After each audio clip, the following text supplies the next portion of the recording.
প্রিয় ছাত্রছাত্রীরা, আজ আমি তোমাদের কাছে ক্লাস 6-এর ভর দুপুরে কবিতার কবি নীরেন্দ্রনাথ চক্রবর্তীর লেখা এই কবিতা থেকে যতগুলো ইম্পর্টেন্ট শর্ট কোশ্চেন এবং বড় কোশ্চেন হয় সেগুলো আমি তোমাদের সঙ্গে আলোচনা করে দেখাবো, যেইগুলো তোমাদের পরীক্ষার সময় খুব কাজে লাগবে।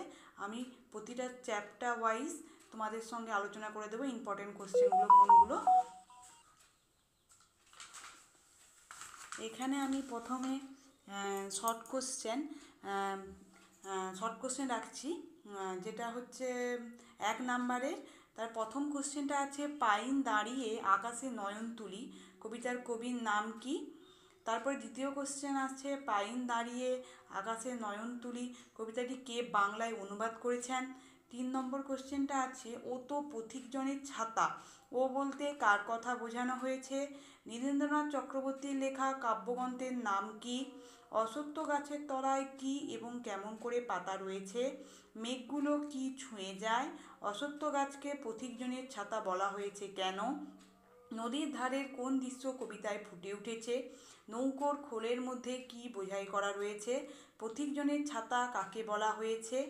কে আঁচল পেতে ঘুমোচ্ছে বলে কবি বলেছেন? আর লাস্ট কোশ্চেন, মিহিন কথার অর্থ কী?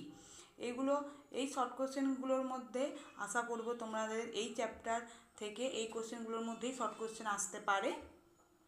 আর বড় কোশ্চেন সেটা এই কোশ্চেনগুলো 3 নাম্বারের হতে পারে বা 5 নাম্বারেরও হতে পারে। তার বড় কোশ্চেনগুলো হচ্ছে কি না, আঁচল পেতে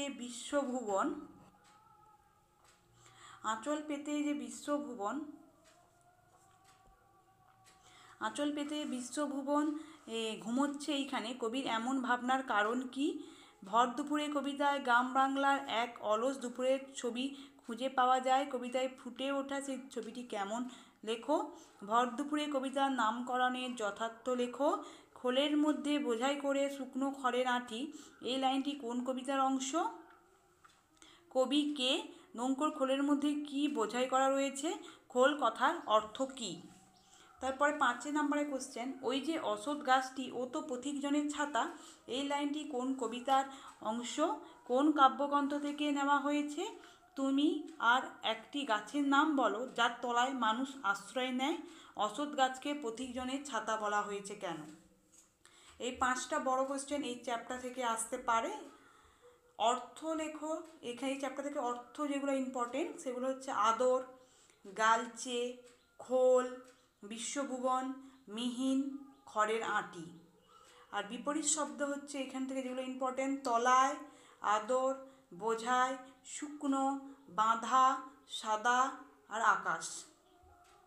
এগুলো ইম্পর্টেন্ট কোশ্চেন। তোমরা যখন পড়বে তখন এগুলো একটু দেখে যাবে, তাতে তোমাদেরও সুবিধা হবে। ভালো লাগলে একটা লাইক, কমেন্ট এবং সাবস্ক্রাইব করে দেবেন।